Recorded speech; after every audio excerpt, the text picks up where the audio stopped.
So guys ఈ month 15 నుంచి pro kabaddi season 11 auction అయితే జరగబోతుంది. సో ఈ యొక్క ఆక్షన్ కి అయితే అన్ని టీమ్స్ కూడా వాళ్ళ ప్లేయర్ ని రిటైన్ అండ్ రిలీజ్ లిస్ట్ అయితే మరికొన్ని రోజుల్లో చేయబోతున్నారు. అండ్ ఇంకా ఈ లిస్ట్ లో మన తెలుగు టైటన్స్ టీమ్ కూడా ఉంది. తెలుగు టైటన్స్ టీమ్ కూడా ప్రో కబడ్డీ సీజన్ 11 కి సంబంధించినటువంటి release and retain players list అయితే మరికొన్ని రోజుల్లో రిలీజ్ చేయబోతుంది. తెలుగు టైటన్స్ టీమ్ మాత్రం ప్రో కబడ్డీ సీజన్ 11 ఆక్షన్ కి ఈ ముగ్గురిని అస్సలు వదిలిపెట్టకూడదు. ప్రజెంట్ ఈ యొక్క తెలుగు టైటన్స్ టీమ్ లో ఉన్నటువంటి ఈ ముగ్గురు ప్లేయర్స్ ఎంత ఫామ్ లో ఉన్నారంటే వేరే లెవెల్ ఫామ్ లో ఉన్నారనే చెప్పొచ్చు. ఈ ముగ్గురులో Telugu Titans team pro kabaddi season 11 auction కి ఒక్కరిని వదిలినా కానీ చాలా పెద్ద తప్పు చేసిన టీమ్ గా నిలుస్తారు.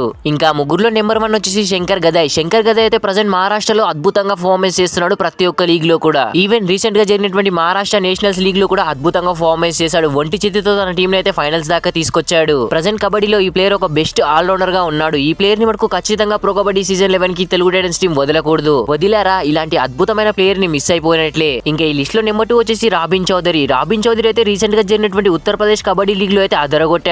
తన రైడింగ్ స్టైల్ కానివ్వండి and more important do or raids లో తన ఆడే పర్ఫార్మెన్స్ మాత్రం వేరే లెవెల్లో అయితే ఉంది. ఉత్తరప్రదేశ్ కబడ్డీ లీగ్ లో రాబిన్ చౌదరి పర్ఫార్మెన్స్ మాత్రం 70% అయితే ఉంది రైడింగ్ స్ట్రైక్ రేట్. తనైతే ఎంటైర్ సీజన్ మొత్తం అద్భుతంగా ఆడాడు. ఈవెన్ తను కప్పు కొట్టకపోయినా కానీ వేరే లెవెల్ పర్ఫార్మెన్స్ అయితే టీమ్ కి అందించాడు. ఇంకా ఈ రాబిన్ చౌదరిని కూడా ప్రో కబడ్డీ సీజన్ 11 ఆక్షన్ కి తెలుగు టైటన్స్ టీం అస్సలు వదలకూడదు. ఎందుకంటే పర్ఫార్మెన్స్ అలా ఉంది. మరి ఈ ప్లేయర్ ని కనుక కరెక్ట్ గా యూజ్ చేసుకుంటే Telugu Titans team pro kabaddi season 11 లో ఎక్కడికో వెళ్ళిపోతారు. ఇంకా ఈ లిస్ట్ లో నెంబర్ 3 వచ్చేసి సంజీవి. ఈ ప్లేయర్ అయితే ప్రజెంట్ తమిళనాడు ఐసీఎఫ్ కి అయితే ఆడుతున్నాడు. వేరే లెవెల్ పర్ఫార్మెన్స్ అయితే ఇస్తున్నాడు. ఐసీఎఫ్ టీం ని తన రైడింగ్ స్టైల్ తో అయితే ఎక్కడికో తీసుకెళ్తున్నాడు. డువార్ డే రైడ్ లో పాయింట్ కావాలన్నప్పుడల్లా తినెళ్ళి పాయింట్ తీసుకొస్తున్నాడు. ప్రజెంట్ ఈ ప్లేయర్ పర్ఫార్మెన్స్ మాత్రం కబడ్డీలో చాలా హై రేంజ్ లో ఉంది. ఈ ప్లేయర్ ని మాత్రం తెలుగు టైటన్స్ టీం అస్సలు ప్రో కబడ్డీ సీజన్ 11 ఆక్షన్ కి వదలకూడదు. వదిలేరా చాలా పెద్ద మిస్టేక్ చేశారనే చెప్పొచ్చు. ఇప్పుడు చూసినటువంటి ఈ ముగ్గురు ప్లేయర్స్ మాత్రం వేరే లెవెల్ పర్ఫార్మెన్స్ అయితే చేస్తున్నారు ప్రజెంట్ కబడ్డీలో. వీళ్ళని గనక ప్రో కబడ్డీ సీజన్ 11 ఆక్షన్ కి తెలుగు టైటన్స్ టీం రిలీజ్ చేయకుండా రిటైన్ చేసుకుని వీళ్ళకి గనక కరెక్ట్ ఆపర్చునిటీస్ ఇస్తే తెలుగు టైటన్స్ టీం ఎక్కడికో వెళ్ళిపోతారు ప్రో కబడ్డీ సీజన్ 11 లో. వీళ్ళ ముగ్గురు ఒకరిని మించి ఒకరైతే ఉన్నారు.